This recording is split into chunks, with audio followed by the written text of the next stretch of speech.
A nurse is caring for a patient whose spiritual beliefs include specific rituals around handling the body after death. The nurse's most appropriate action, reflecting response to diversity, is to A.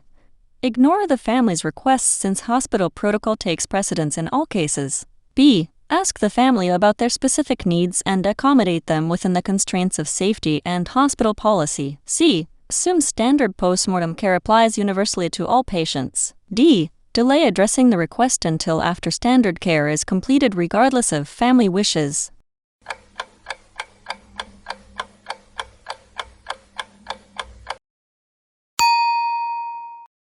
The correct answer is, ask the family about their specific needs and accommodate them within the constraints of safety and hospital policy. Respecting cultural and spiritual practices around death, including specific postmortem rituals, requires directly asking the family about their needs and accommodating them as much as possible within safety and policy constraints.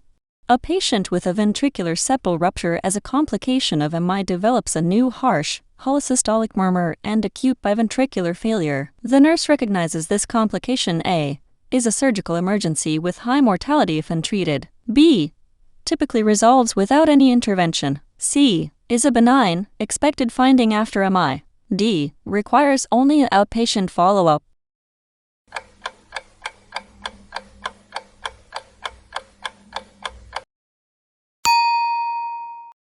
The correct answer is a surgical emergency with high mortality if untreated. Post-MI ventricular septal rupture creates an acute left-to-right shunt causing severe biventricular failure and carries very high mortality without prompt surgical repair, often requiring temporary mechanical circulatory support as a bridge to surgery. A patient who identifies as non-binary is admitted, and the electronic health record only allows for binary gender selection. This scenario illustrates an appropriately designed system with no diversity gap. B. A systemic limitation that fails to fully accommodate diverse gender identities, which staff should be aware of and address respectfully. C. An issue that has no bearing on patient care. D. A problem that only the patient needs to resolve.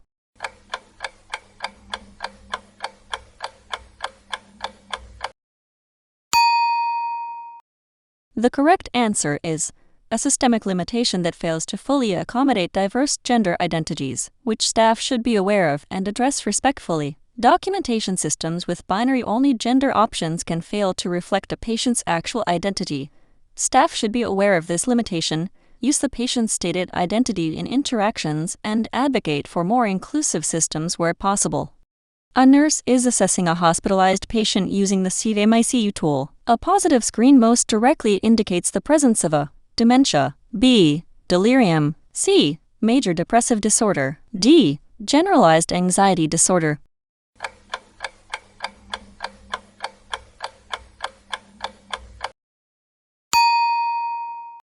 The correct answer is delirium. The confusion assessment method for the ICU CMICU is specifically designed to screen for delirium, an acute and fluctuating disturbance of attention and cognition, distinct from the chronic, gradual decline of dementia. A nurse manager notices recurring friction between the nursing staff and respiratory therapy team on the unit, leading to delayed care. The most appropriate leadership action to improve collaboration is to A. Ignore the friction since it does not directly involve management. B. Facilitate a structured discussion between the teams to identify communication barriers and develop shared workflows. C. Reassign staff without addressing the underlying issue. D. Let each discipline resolve the issue independently without any structured support.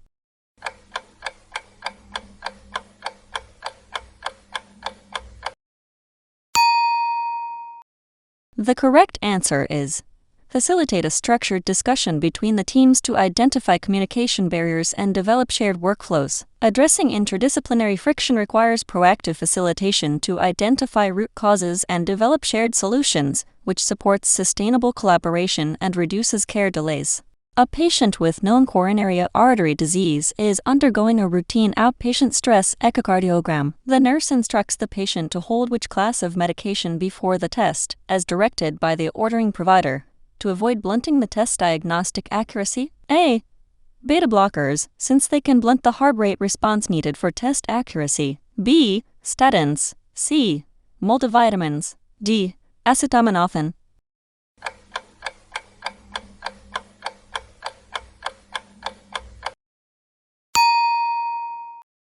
The correct answer is beta blockers, since they can blunt the heart rate response needed for test accuracy. Beta blockers can blunt the heart rate response required to reach target workload during a stress test, so they are often held before the test per provider instruction to ensure accurate results, unless the test is specifically being done to assess rate control. A patient requires a specialized piece of equipment not available on the current unit. Demonstrating systems thinking, the nurse's best action is to A. Tell the patient the equipment simply is not available with no further action. B. Identify how to obtain the equipment through other departments, facilities, or resource-sharing agreements. C. Substitute an inappropriate alternative without provider input. D. Delay care indefinitely without escalating the need.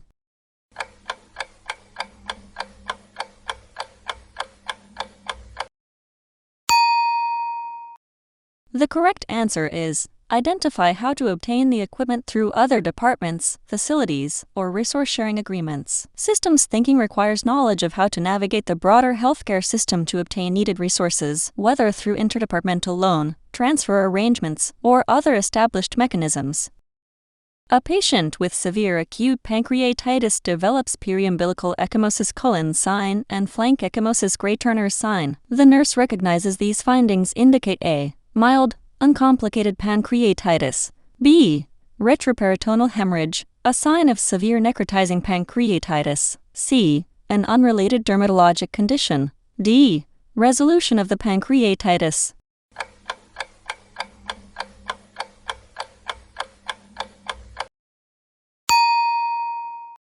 The correct answer is retroperitoneal hemorrhage, a sign of severe necrotizing pancreatitis. Cullen's and Gray-Turner's signs reflect retroperitoneal or intraperitoneal hemorrhage tracking to the skin and are associated with severe, hemorrhagic necrotizing pancreatitis, indicating a poorer prognosis. A patient with a history of chronic pain is admitted and expresses distrust of the healthcare team, stating previous providers dismissed their pain reports. The nurse's most therapeutic response is to A. Validate the patient's experience, build trust through consistent and honest communication, and advocate for appropriate pain management. B. Defend the previous provider's actions. C. Avoid discussing pain management to prevent conflict. D. Assume the patient is exaggerating based on the history of distrust.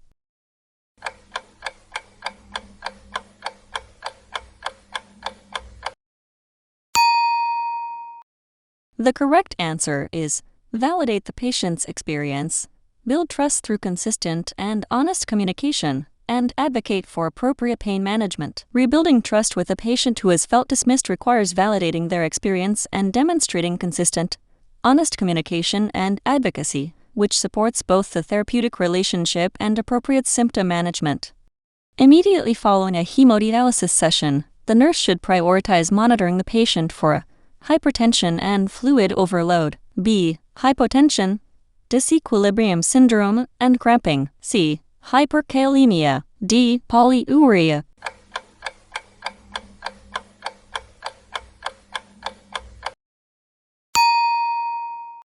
The correct answer is hypotension, disequilibrium syndrome, and cramping. Rapid fluid and solute shifts during hemodialysis commonly cause post-dialysis hypotension, muscle cramping, and in severe cases dialysis disequilibrium syndrome from cerebral fluid shifts, requiring close post-treatment monitoring. A patient and family are invited to participate in daily bedside rounds and asked directly about their goals for the day. This practice best reflects A. Collaboration that includes the patient and family as active members of the care team. B. A violation of clinical efficiency. C. Systems thinking exclusively. D. Facilitation of learning exclusively.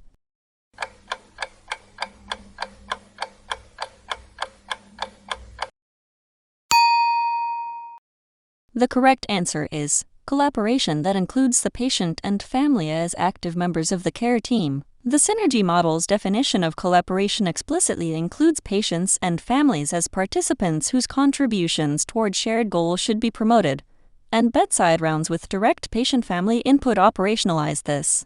A patient with a history of cocaine use presents with chest pain. The nurse recognizes that beta blockers are generally avoided in this scenario because they can A. Cause unopposed alpha-adrenergic stimulation, worsening coronary vasospasm and hypertension. B. Have no interaction with cocaine's cardiovascular effects. C. Immediately reverse the effects of cocaine. D. Be the preferred first-line treatment in this setting.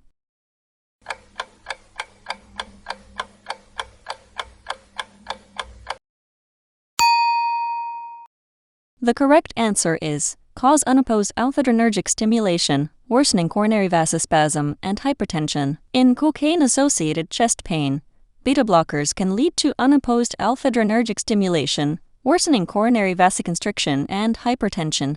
Benzodiazepines and nitrates are generally preferred first-line agents instead.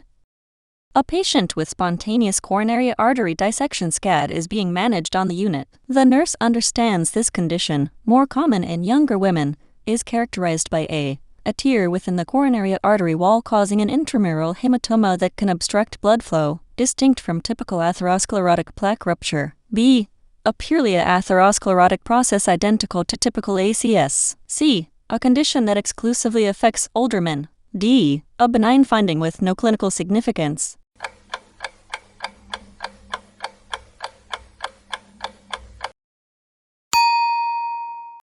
The correct answer is a tear within the coronary artery wall causing an intramural hematoma that can obstruct blood flow, distinct from typical atherosclerotic plaque rupture. SCAD results from a spontaneous tear in the coronary artery wall, creating an intramural hematoma that can compress the true lumen and obstruct blood flow, a distinct mechanism from typical atherosclerotic plaque rupture, and disproportionately affects younger women, sometimes in the peripartum period. A patient with a suspected transient ischemic attack TIA has complete resolution of symptoms within an hour. The nurse understands that a TIA still warrants urgent evaluation, since it carries a significant short-term risk of subsequent stroke. B. Requires no further evaluation since symptoms fully resolved. C. Means the patient can safely be discharged with no follow-up. D. Is unrelated to future stroke risk.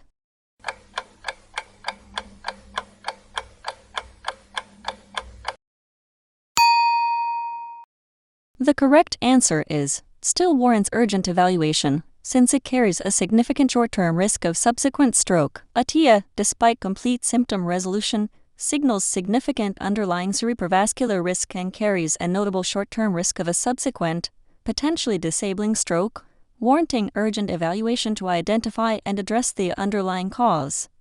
A patient with newly diagnosed hypertension asks the nurse why lifestyle changes matter if they are already taking medication. The nurse's best response emphasizes that lifestyle changes are not necessary once medication is started. B. Lifestyle modifications work together with medication to improve blood pressure control and overall cardiovascular risk. C. Medication alone is always sufficient for blood pressure control. D.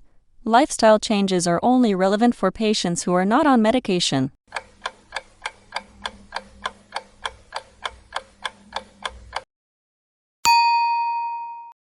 The correct answer is lifestyle modifications work together with medication to improve blood pressure control and overall cardiovascular risk. Facilitation of learning includes helping patients understand the rationale behind recommendations. Explaining that lifestyle and medication work synergistically helps motivate adherence to both aspects of the treatment plan. A patient's telemetry shows a rhythm with a progressively lengthening PR interval until a QRS complex is dropped. Then the cycle repeats. This rhythm is best classified as a Mobitz type I Wenckebach second degree AV block. B. Mobitz type Roman 2 second degree AV block. C. Third degree complete AV block. D. First degree AV block.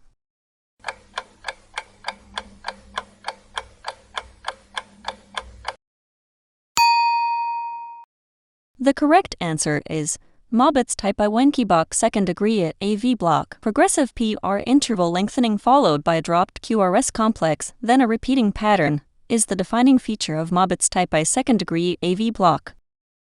A patient is being pressured by an insurance case manager to be discharged before the nurse and care team believe it is medically safe. The nurse's most appropriate advocacy action is to A. Discharge the patient immediately per the insurance company's request. B. Document clinical concerns clearly, and escalate through case management provider channels to advocate for continued care based on medical necessity. C. Ignore the insurance communication entirely without any response. D. Make an independent decision to discharge without documentation.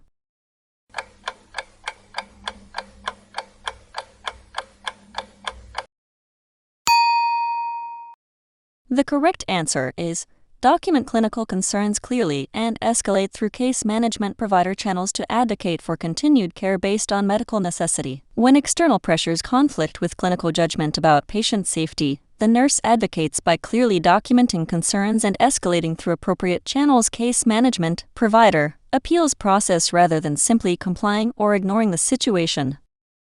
A nurse is part of a rapid response team responding to a deteriorating patient. Effective collaboration during this high-stakes event is best demonstrated by A. Each team member working independently without communication. B. Clear role delineation, closed-loop communication, and mutual respect among team members regardless of discipline or hierarchy. C. Only the most senior team member speaking or making decisions. D. Avoiding any structured communication to save time.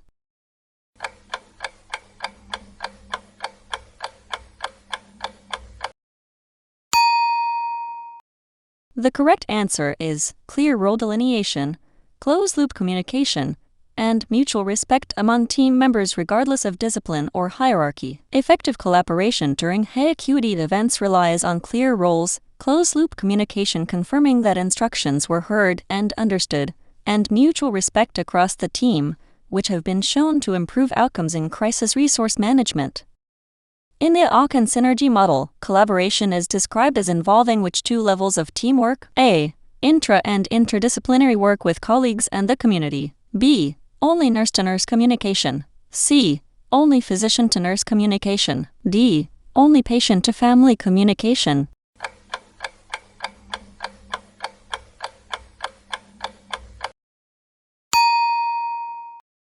The correct answer is intra- and interdisciplinary work with colleagues and the community. The synergy model describes collaboration as spanning both interdisciplinary work within nursing and interdisciplinary work across professions, as well as engagement with the broader community. A patient with recurrent C. difficile infections despite multiple courses of antibiotics is being considered for fecal microbiota transplant (FMT). The nurse explains this treatment works by A.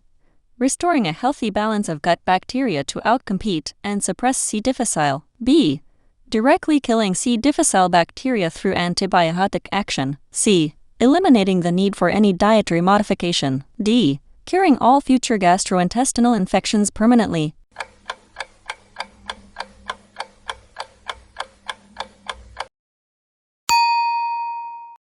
The correct answer is restoring a healthy balance of gut bacteria to outcompete and suppress C. difficile. FMT introduces donor stool containing a diverse, healthy microbiome into the patient's colon, restoring microbial balance that helps outcompete and suppress C. difficile, showing high efficacy for recurrent infections that have failed standard antibiotic therapy.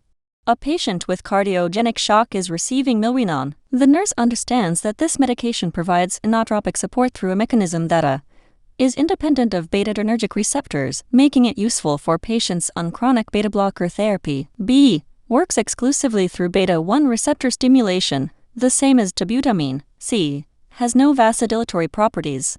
D. Primarily increases systemic vascular resistance.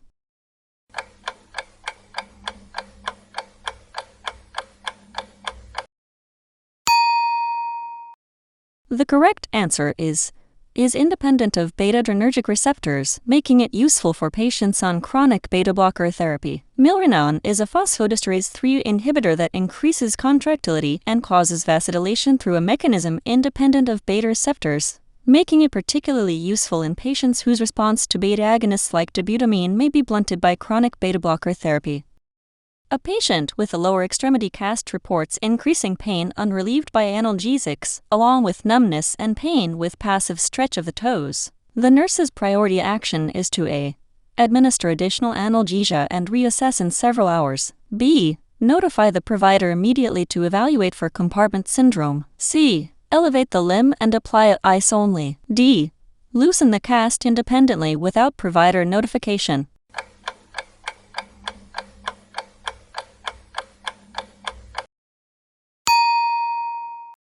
The correct answer is notify the provider immediately to evaluate for compartment syndrome. Pain out of proportion to injury, unrelieved by analgesics, with pain on passive stretch, is a hallmark early sign of compartment syndrome, a limb-threatening emergency requiring immediate provider notification rather than simply increasing analgesia. A patient with cirrhosis and hepatic encephalopathy is prescribed rifaximin in addition to lactulose. The nurse explains that this medication works by a. reducing ammonia-producing gut bacteria through a poorly absorbed antibiotic effect, b. directly binding ammonia in the bloodstream, c. increasing hepatic protein synthesis, d. reversing cirrhosis.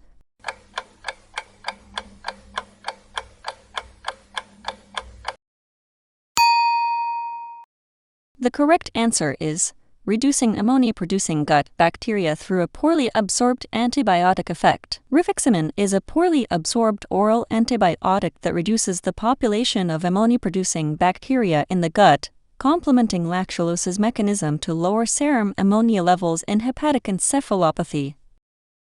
A patient's seizure has been ongoing continuously for 8 minutes without return to baseline between episodes. The nurse recognizes this as a simple partial seizure requiring no intervention, b. status epilepticus, a medical emergency requiring immediate treatment, c.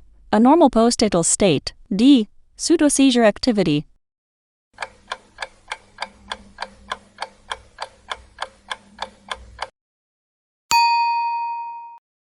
The correct answer is status epilepticus, a medical emergency requiring immediate treatment. A seizure lasting longer than 5 minutes, or recurrent seizures without return to baseline, is defined as status epilepticus requiring immediate benzodiazepine administration and further emergent management. A patient's family member also shows signs of significant anxiety and distress related to the patient's prolonged critical illness. The nurse recognizes this as consistent with a post-intensive care syndrome family PCCN, a recognized phenomenon affecting family members of critically ill patients, b. an unrelated, coincidental finding, c. a condition that only affects patients, never family members, d. a normal reaction requiring no acknowledgement or support.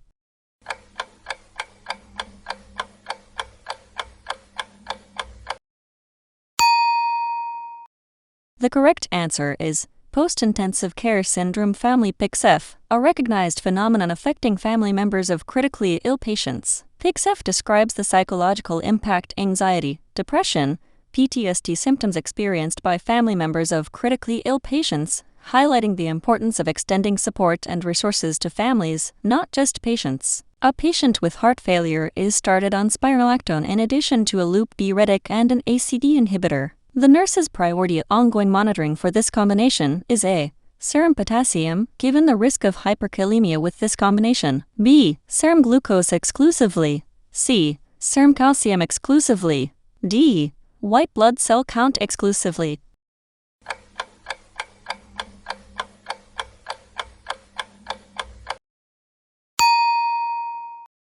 The correct answer is serum potassium, given the risk of hyperkalemia with this combination. Combining a potassium-sparing diuretic spironolactone with an ACE inhibitor significantly increases the risk of hyperkalemia, requiring close potassium monitoring, especially in patients with any degree of renal impairment. A patient using a meter-dose inhaler MDI for asthma is observed pressing the canister and inhaling simultaneously, then immediately exhaling. The nurse's priority correction is to teach the patient to a. inhale slowly and deeply while actuating the device, then hold the breath for about 10 seconds. b. exhale forcefully immediately after actuation. c. hold their breath before actuating the device. d. actuate the device multiple times rapidly in succession.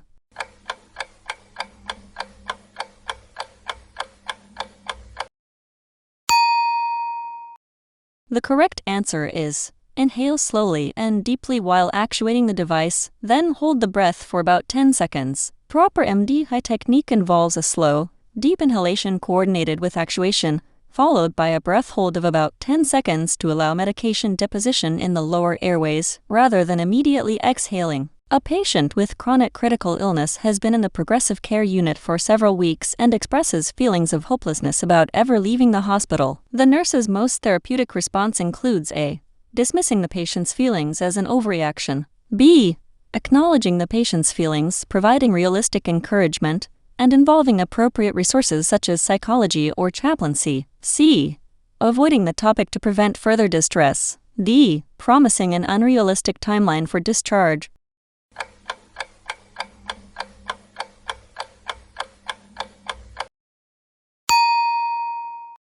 The correct answer is acknowledging the patient's feelings, providing realistic encouragement, and involving appropriate resources such as psychology or chaplaincy. Chronic critical illness carries a significant psychological burden. Therapeutic communication involves acknowledging the patient's feelings honestly, providing realistic support, and connecting them with appropriate psychosocial resources rather than dismissing concerns or making unrealistic promises. A patient with a radial arterial line for continuous blood pressure monitoring and blood draws is being assessed. Prior to drawing blood from the line, the nurse should first A. Perform a square wave test and ensure the system is properly zeroed and leveled to the phlebostatic axis. B. Disconnect the transducer entirely. C. Flush the line rapidly with a large volume without regard to air bubbles. D. Increase the pressure bag inflation beyond the recommended range.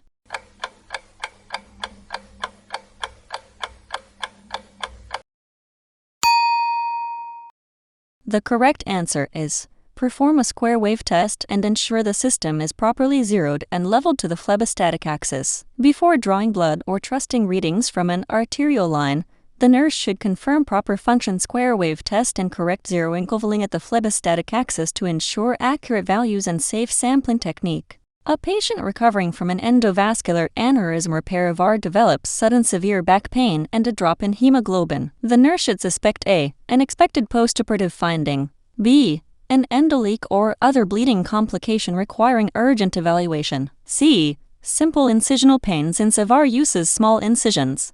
D. Constipation.